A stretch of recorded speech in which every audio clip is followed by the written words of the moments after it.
ప్రతి అక్షరం ప్రజల పక్షం. HR9 న్యూస్ టీవీకి స్వాగతం, సుస్వాగతం.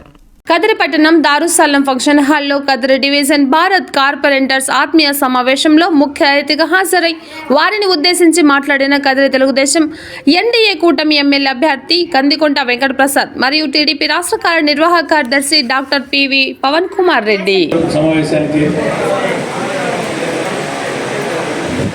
గత 5 సంవత్సరాలుగా చాలా అసోసియేషన్స్కి భవన నిర్మాణ రంగానికి సంబంధించినటువంటి చాలా వింగ్స్కి, అంటే కార్పెంటర్స్ కానివ్వండి, భవన నిర్మాణ కార్మికులు కానివ్వండి, ప్లంబర్స్ అసోసియేషన్ కానివ్వండి, ఇటువంటి దాని రిలేటెడ్ అన్ని శాఖలకి దాదాపు ఆల్మోస్ట్ చాలా వాటికి నేను గౌరవాధ్యక్షుడిగా పనిచేస్తున్నాను. మీ సమస్యలు ప్రత్యక్షంగా చూసిన వాడిని నేను. చాలామంది సోదరులు ఈ 5 సంవత్సరాల్లో ఎటువంటి ఇబ్బందులు పడినారు, గవర్నమెంట్ తీసుకొచ్చిన చిన్న చిన్న పాలసీస్ మూలంగా, మీ యొక్క వృత్తిలో వచ్చిన మార్పుల మూలంగా మీరు ఏ విధమైన ఇబ్బందులు పడినారనే నాకు కళ్ళారా చూశాను నేను. కొంతమంది ప్లంబర్స్ అయితే కన్నీళ్లు పెట్టుకోవడం జరిగింది. పని లేదు, పస్తులు ఉంటున్నామని చెప్పేసి కన్నీళ్లు పెట్టుకున్న సందర్భాలు కూడా ఉన్న ఎలక్ట్రీషియన్స్, ప్లంబర్స్. మామూలుగా మనం చూస్తుంటాం, రోడ్డు మీద ఏదైనా పాత బ్రిడ్జి ఉందనుకోండి, అది కూలిపోయి శిథిలావస్థకు వచ్చిందనుకోండి, R&B వాళ్ళు ఏం చేస్తారంటే పక్కన మట్టి రోడ్డు రెడీ చేస్తారు. మట్టి రోడ్డు రెడీ చేసి మళ్ళీ బ్రిడ్జిని కూల్చేస్తారు. పాత బ్రిడ్జిని కూల్చేసి కొత్త బ్రిడ్జిని కడతారు. పక్కన మట్టి రోడ్డుని ఎందుకు రెడీ చేస్తారు? రాకపోకలకు ఇబ్బంది కలగకుండా ఈ బ్రిడ్జి ఎన్ని రోజులు, 3 నెలలు పడుతుందో 6 నెలలు పడుతుందో, కొత్త బ్రిడ్జి నిర్మాణం జరిగే వరకు రాకపోకలు టెంపరీగా సైడ్ మట్టి రోడ్లో పోతుంటాయి. మన జగనన్న ప్రభుత్వంలో జరిగేది ఏంటంటే, ఆయనకు ఒక ఐడియా వస్తుంది, వెంటనే దాన్ని ఇంప్లిమెంట్ చేసేస్తాడు. ఈ బ్రిడ్జి పాతది, కొత్తది కట్టేయాల, కొలగొట్టే కొత్తది కట్టేద్దాం అంటాడు. మట్టి రోడ్డు వేసేది మర్చిపోతాడు. దాన్నే విజన్ లేదు అంటారు అనమాట. ఈ మట్టి రోడ్డు వేయకపోతే జనజీవనం అస్తవ్యస్తం అవుతుంది. టెంపరీ అరేంజ్మెంట్స్ చేసి మరొక మార్పుకి మనం ప్రయత్నం చేయాలి. ఆ టెంపరీ అరేంజ్మెంట్స్, ఆ టెంపరీ రెడీనెస్ చేయకుండా చాలా రంగాల్లో ఆయన ప్రయోగాలు చేయడం మూలంగా జనజీవనం ఈ 5 ఏళ్ల కాలంలో అస్తవ్యస్తం అయిపోయింది. మన ఈ కార్మికుల జీవితాల్లో చాలా కష్టాలు తీసుకొచ్చిన పాలసీ, ఏకైక పాలసీ ఇసుక పాలసీ. ఆ ఇసుక పాలసీ మార్పు చేయడం మూలంగా భవన నిర్మాణ రంగం కుదేలైపోయిన విషయం మనం కల్లారా చూస్తున్నాం. నిర్మాణ రంగం కుదేలైతే దానికి అనుబంధంగా ఉన్నటువంటి కార్పెంటర్స్, ఎలక్ట్రీషియన్స్, ప్లంబర్స్, ప్రతి ఒక్కరు, వెల్డర్స్ అందరూ ఇబ్బందులు పడుతున్న విధానాన్ని మనం చూస్తూ ఉన్నాం. సంక్షేమ పథకాలు ఇస్తున్నారు. సంక్షేమ పథకాలు ఇస్తే ఆగిపోదు కదా, దానికి అనుబంధంగా గతంలో జరుగుతున్నటువంటి చాలా యాక్టివిటీస్ అన్ని బ్రేక్ అయిపోయినాయి. లేబర్ వెల్ఫేర్ డిపార్ట్మెంట్ ద్వారా కార్మికులకి, శ్రామికులకి అందుతున్న చాలా స్కీమ్స్ ఆగిపోయినాయి. పిల్లలకు, కూతుర్లకి ప్రసూతి సాయం చేసేవాళ్ళు చనిపోతే బీమా వచ్చేది, 5 లక్షల రూపాయల బీమా వచ్చేది. ఇవన్నిటి కూడా రద్దుపరిచిన గవర్నమెంట్ ఏదంటే కనుక జగన్మోహన్ రెడ్డి గారి గవర్నమెంట్.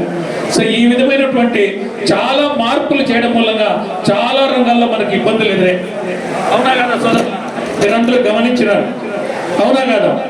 సో వీటన్నిటికీ మనం బాగా స్థూలంగా ఒకటి గమనిస్తే, పరిపాలన అనేది అంత ఆషామాషి వ్యవహారం కాదు, ఎంతో అనుభవంతో కూడుకున్న వ్యవహారం అది. చంద్రబాబు నాయుడు గారి హయాంలో మనం 2014 నుంచి 2019 మధ్య కాలంలో మనం చూసినట్లయితే మన జిల్లాలోనే, మన ప్రత్యక్షంగా మన కళ్ళెదురుగానే కియా ఫ్యాక్టరీ వచ్చింది. కియా ఫ్యాక్టరీ వచ్చినప్పుడు, కియా ఫ్యాక్టరీ వచ్చిన తర్వాత ఇప్పటి వరకు కూడా కియా ఫ్యాక్టరీలో తయారైనటువంటి కార్ల సంఖ్య 12 లక్షలు. 12 లక్షల కియా కార్లు అక్కడ తయారైతే ఒక్కొక్క కారు ధర 15 లక్షలు, అంటే దాదాపు 2.5 లక్షల కోట్ల రూపాయల విలువైన వస్తువులు అక్కడ తయారైనాయి. 50,000 మందికి ఉద్యోగాలు అక్కడ ఏర్పడినాయి. 50,000 మందికి ఉద్యోగాలు అక్కడ ఏర్పడినాయంటే పాలోళ్ళకి పని ఉండదా? కసురుకి వాళ్ళకి పని ఉండదా? కార్పెంటర్లకు పని ఉండదా? వెల్డర్లకు పని ఉండదా? సిమెంట్ ఇటుకలు వేసుకునే వాళ్ళకి పని ఉండదా?